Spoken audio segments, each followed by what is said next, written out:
While John Carter was cryogenically frozen, the system of the hospital searched for the perfect place. 16 years pass, and the hospital finds it, the planet Zephyr. The teleportation process activates and travels straight to Zephyr in an instant. The systems of the hospital awake John from his cryosleep. The hospital initiated its landing sequence onto the island of Zephyr. A problem arose when landing the hospital. The landing region had a blizzard, causing the hospital to lose some control and crash onto its side. Damage to the hull was severe, but the internals survived just fine. John stepped out of the hospital after the snowstorm, looking around the area. There was a massive skyscraper to his left and a ravine below where he crashed. John scavenged the nearby area, finding an abandoned entrance to an underground area. This area was inside the ravine he crashed on. It was an abandoned laboratory. The place had some devices still on display, such as the B6 hover device and its prototype. It also contained a massive energy core of sorts, labeled as the Source. It was contained in a large storage unit with 4 separate tubes connecting it to the walls. These tubes run beneath the ground for large distances to many areas around the island. The tubes connected to several machines known as reactors. Some of these were functional, yet unpowered. Others were entirely dysfunctional.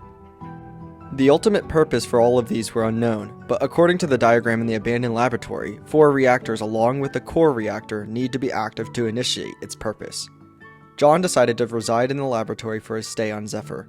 The island on Zephyr offered much to its civilization. Locations include the following: a smaller village besides the entrance to the abandoned laboratory, the castle in the middle of the island, being a castle with smaller houses within its walls, Construction City, which comprises only the city hall and 1 other house, though much more is planned to be built here. The Unknown Disaster in the northern part of the island. All that is known about this place was that it was once a bustling city, but has been destroyed long ago, with whoever was responsible for its destruction leaving their mark with a purple flag. By far the most remarkable location on the island was the amusement park that was built on the sea, Pufferfish Land. This park had much to discover, such as the Southern Pufferfish Park and the Aquifer Lagoon water park that was underneath the southern part. Pufferfish Park had many rides, such as the confusing puffer coaster, the dropper, Ferris wheel, and many more. The Aquifer Lagoon was constructed under the water of the sea. It was complete with all walls being sturdy glass to give the best and one-of-a-kind experience when in the water park. Future sections of the park, including Wild Wonderland and Beanland, are currently under construction, but soon enough will open to the public. And in the middle of it all stood a massive and towering statue of a pufferfish. The most successful company on the island, however, Inca Kola, also is located within the sea. Inca Kola has been serving people of the island the most refreshing and finest drink for ages.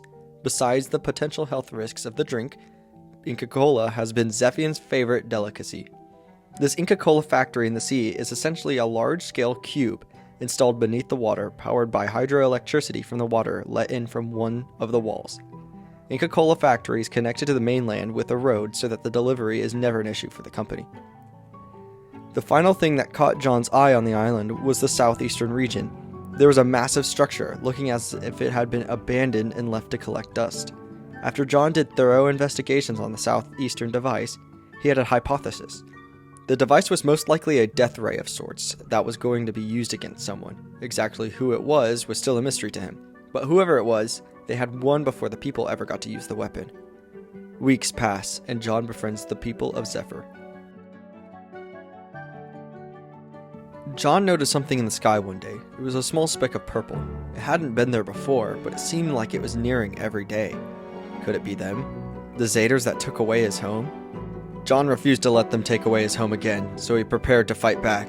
The death ray in the southeast had to be the answer to this, but it has been offline for who knows how long. John started to plan a way to reactivate the weapon.